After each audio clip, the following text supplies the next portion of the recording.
All right, man, peace. You know, brothers, people will call you paranoid for one of two reasons. Either because you have hyper acute perceptual abilities and you're able to understand things that people don't want you to understand, or that the vast majority of people don't understand until it manifests itself right in front of their eyes.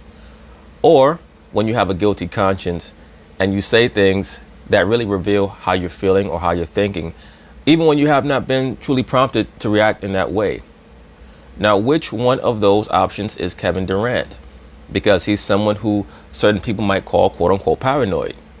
He had a press conference after a game recently where he was asked a question about his free agency, and he just started going off about Kristaps, Porzingis, and how he had nothing to do with the trade. And it makes you wonder. It's almost like one of those scenes in a crime movie where the police are interrogating a quote unquote suspect, and they're not even asking that person pointed questions about what they're being accused of, and the person just starts rambling on about how he was not involved in that situation, how he was nowhere near the scene of the crime, and he exposes himself without even being prompted to expose himself. Is it because Kevin Durant is plotting or planning something?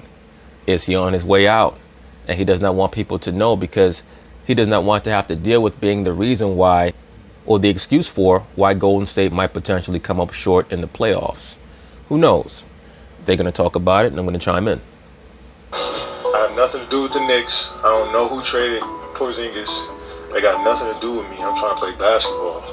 Y'all come here every day, ask me about free agency, ask my teammates, my coaches, rile up the fans about it.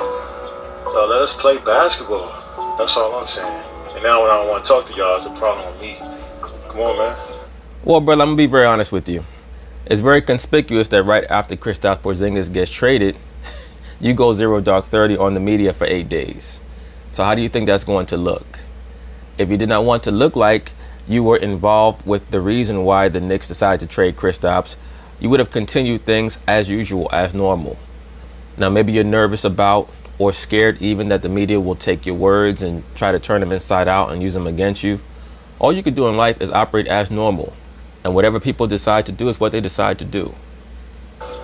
Grow up. Grow up. Yeah, you grow up. He looks some fool in his face. Yeah, you grow up. Come on, bro. I come in here and go to work every day. I don't cause no problems. I play the right way. I try to play the right way. I try to be the best player I can be every possession. What's the problem? What am I doing to y'all? Hey, brother, to whom much is given, much is required. In a perfect world, you can make 8 figures a year and just hoop, and nobody will ask you any questions. I know the feeling of being in a toxic environment where people are trying to harass you because they know that you're gifted. But once again, to whom much is given, much is required. You're extremely gifted. So they're going to approach you in a different way. You have to accept that.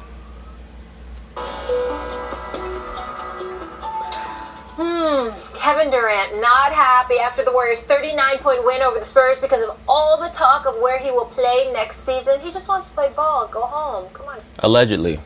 Or he's just unhappy because he has a guilty conscience and he knows he's out of there after this season. Who knows? Come on, guys. Well, Kane, how you What's doing? up? I'm good. How you feeling? How you living? All Yeah? good. Yeah. Okay, cool. Strikes and gutters. All right. Well, I want to start with you on this one. Do you think Durant's right? No, well, first of all, I don't think he's right about his analysis of the league. Like, why do we have to talk about this? He's upset about all the free agency talk. The bottom line is this is really, really good for the league. Everybody loves it. Absolutely. See, the NBA knows that they cannot ascend to the NFL when it comes to fan interest nationally. You know, like how Michelle Obama states, when they go low, we go high. The NBA's attitude is, when the NFL keeps climbing higher, we just gonna go low and hope that we can get higher by going lower. So now everything in the NBA is like some tabloid or a soap opera type of atmosphere. Everybody loves this time of the year. And one of the reasons we all love it is because of the Golden State Warriors. The actual drama of the league, who's going to win, who's going to be in the NBA Finals, who's going to win the NBA Finals, has been sucked out of the league. It's been sucked out by the certainty that the Golden State Warriors are so far and away the best team in the league. I wouldn't go that far. That's a media narrative. I think that many teams have made up the gap with the Golden State Warriors. Of course, I would still have them as the favorites going into the playoffs. But if the Warriors were to lose, even in the Western Conference in the playoff round, would it surprise me? Yeah, but would it shock me? No. it's suffering from a lack of unpredictability, of drama, of tension. The only real tension now comes in next year, and next year embodied in the trade deadline. So we love it, and this is besides the fact that we all love trade talk anyway. This feeds the league. This is good for the league. Now, why does that bother Kevin Durant? I can't really figure it out. I don't know why. It bothers him because he cares how people feel about him, and he cares what people think. That's always been the case with KD. Beyond that, he's way too plugged into social media. I think that it would do him well if he were to do like his buddy, his quote-unquote buddy, LeBron James, and go 0 dark 30 and just chill out with the Instagram and the Facebook and the Snapchat and all that other shit. Just chill out and find other hobbies and stop being so concerned with what low-level people feel about you. The vast majority of people in life are irrelevant. They truly are irrelevant. And if you allow them to affect how you consider yourself or how you view yourself, you're not doing yourself any favors. Why it's something that is so sensitive for him. Kevin needs to understand this, and I gotta think in some way he does. He feeds this. He continually signs one-year deals. My friend Ryan Russillo tweeted this out a little bit earlier. He signs one-year deals year after year, and he doesn't think there's going to be speculation after that. I agree with that. About where he's going to play next year. Most of the speculation is fairly benign. It's not something that turns him into a victim. It's something that turns him into a story that we all love to talk about.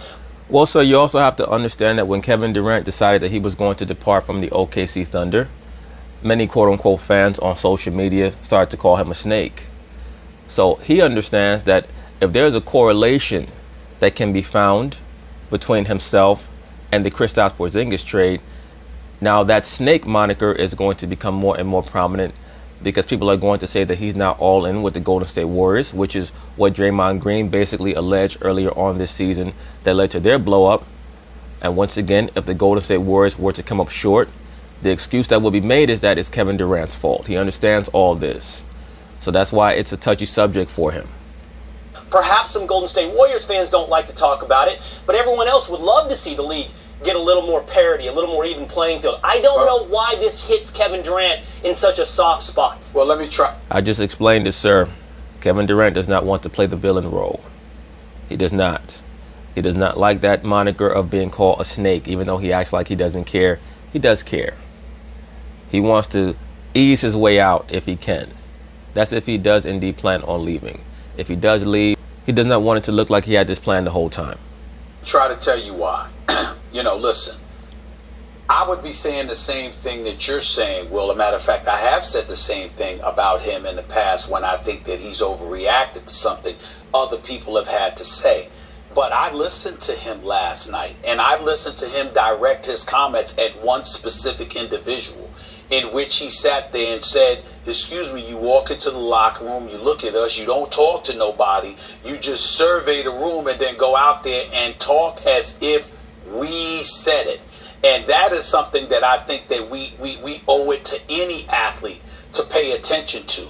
When if I can feel whatever way I want to feel, you and Max and anybody else can feel whatever way we want to feel, and we can surmise, we can conjure up our own thoughts, opinions, and feelings, and state them as is, and then tell Kevin Durant to kiss off if he doesn't like it. Even we can do that up until the moment he's accusing us of coming across as if he said something that he did not say. And that is when I think that everybody has the right to speak up for themselves. Listen, I've been on the record. I call Kevin Durant's move to Golden State the weakest that I've ever seen by a superstar. I know. It doesn't mean he's not a superstar player. It doesn't mean he's a bad person. I just thought the move was weak. I have never changed my opinion on that. I thought that it was very shrewd. I thought it was very shrewd on Kevin Durant's part to leave Oklahoma City and go to Golden State. That's what I thought. I believe that from the outside looking in, it looked like it was a great pairing of Russell Westbrook and Kevin Durant. But I knew, just watching the game how I watch it, that Kevin Durant understood that he was never going to win a championship with Russell Westbrook. And he didn't want to go down as this generation's Karl Malone and John Stockton. He just didn't want to do that. So he made a shrewd move. He went to a team that he would fit in perfectly with. And this notion that the Golden State Warriors signed Kevin Durant to nullify LeBron James is nonsense because they had been flirting with him all throughout the 2015-2016 regular season. So they had this plan from a long time ago. They had marked Kevin Durant as a player who would fit in perfectly with their system, and they were correct. Will always feel that way. But that doesn't mean he's wrong about everything that he says. And it doesn't make us right that every time we have something to say about him, it has to piggyback off of the move that he made. Or he's making a comment and a basketball announcement when he talked about playing with LeBron. Maybe the word toxic wasn't appropriate. But what he broke... No, actually, it was appropriate. It was very appropriate. LeBron James does bring a toxic atmosphere everywhere he goes. He can't help himself.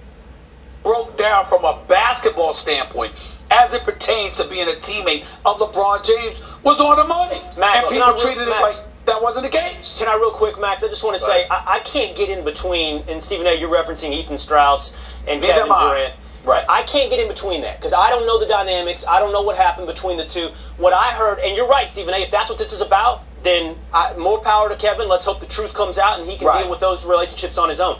But he did generalize it. He didn't talk about the media. And he just, as Molly pointed out, he just wants to play basketball. Well, in the NBA, media coverage comes with it. There are other places you can go. I agree with that. And that's the irony of him telling the crowd to, quote unquote, grow up, because it's very clear that he's the one who needs to grow up and understand that that's par for the course. That's a part of what he signed up for. You are a public figure and you cannot control what type of publicity you get. The attitude in the media is these guys are making a lot of money. I need information from them so that I can get my cut of what I earn from their star power. And if they're not going to give me the real dope, I'm going to make some shit up. I'm going to throw it off of the wall and see what sticks. And that's how it is. It's like, sometimes in life you might be in a workplace and you might have a colleague who's overly intrusive or nosy and wants to get to know you. So they'll make a wild statement to see if you correct them. They'll say something stupid just to see if you're going to respond back to them, and thereafter give them correct information. That's their way of getting to, quote unquote, know you when they know that they cannot really interact with you on a constructive level. So you have to understand these things and how certain people operate and handle it accordingly. You go to Europe, you can go play pickup basketball, but part of the riches comes with the media coverage. Max, I'm sorry. No, I agree with that. Listen, first of all, he doesn't know who on his team said what. How can he know that for sure? He can speak for himself, of course. But I'm going to simply repeat what I said about 90 minutes ago at the top of this show. Kevin Durant is not right about this. Like, if you want to say, hey, is he on the right side or the wrong side here? The fact of the matter is that we cover these sports, the media's coverage of the sport is not just the stories that play out on the court. It's the drama and the soap operas and the melodrama off the court. Absolutely. That's a core component of covering the NBA. And how that may affect the drama on the court. That's why I love covering the NBA on this channel, because I know the black man loves the soap opera aspect of the NBA. That's how you draw in a black man. And our storytelling, the coverage of it, there's an enormous appetite for it, helps stoke the fire. And the fact of the matter is, listen, Kevin Durant will wind up underpaid because there's a salary cap. But the reason he'll be underpaid to the tune of like $200 million is because partly of the media coverage. This is part of why he signed up. If they were just playing basketball in a gym somewhere, yes, they'd still draw a crowd. Yes, they'd still generate money because they're the best in the world at doing it. But the stories that come out of it are the reason people are paying attention. If you don't want the speculation about players where they're going to land, sign a 5-year deal. If you sign a 2+2, then guess what? Every other year, there's going to be speculation about where you end up. Well, Kevin Durant was never going to sign a long-term deal with the Warriors when he first got there because he was unsure of how he was going to fit in. Plus, he wanted to utilize the LeBron James paradigm that LeBron created in Miami. So that's why he started to do that. And that's why, once again, it would not surprise me if Kevin Durant decides to leave Golden State, much like LeBron James decided to leave the Miami Heat. So watch out for that. Even though I think he fits in so perfectly with the Golden State Warriors, he'd be a fool to leave. Particularly when you're one of the best players we've ever seen, and many feel you represent a balance of power in the league. Of course there's going to be speculation, KD. Yeah, and Here's my question. If Kevin Durant represents the balance of power in the NBA, then how could LeBron James be light years ahead of Kevin Durant, Max Kellerman, which is what you say repeatedly? And he seems upset that he's asked about it. And probably what he's upset about, and Stephen A., perhaps you can speak to this more directly, is because then he has to answer to his teammates. Or there has to be issues about whether or not you're going to be with us next year. But he has to understand that he's the one creating that speculation. Well, then all he has to do is give an authoritative no comment about any free agency talk at the beginning of the season. And anybody who attempts to continually ask me about free agency is going to be ignored. I'm only here to talk about basketball. What Kevin Durant does and some other players do is they allow the media to get into their heads and make them think that they have the right to dictate to them how the conversation goes. You can have a conversation with someone and not allow them to control the flow of it. Look at Kawhi Leonard. Have you seen Kawhi Leonard get into any dust-ups with the media about his free agency? Why is that? Because he's established from the very start what the rules of engagement of any conversation with him is going to be. And you're not going to take him off his square. You're not going to take him out of his zone. If he is asked about free agency, he's going to say the same thing. Me and my agent will handle that at the end of the season.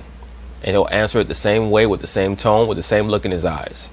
The media knows that they can get under Kevin Durant's skin because he's never, ever attempted over the course of his career to try to dictate to the media and not allow them to dictate to him.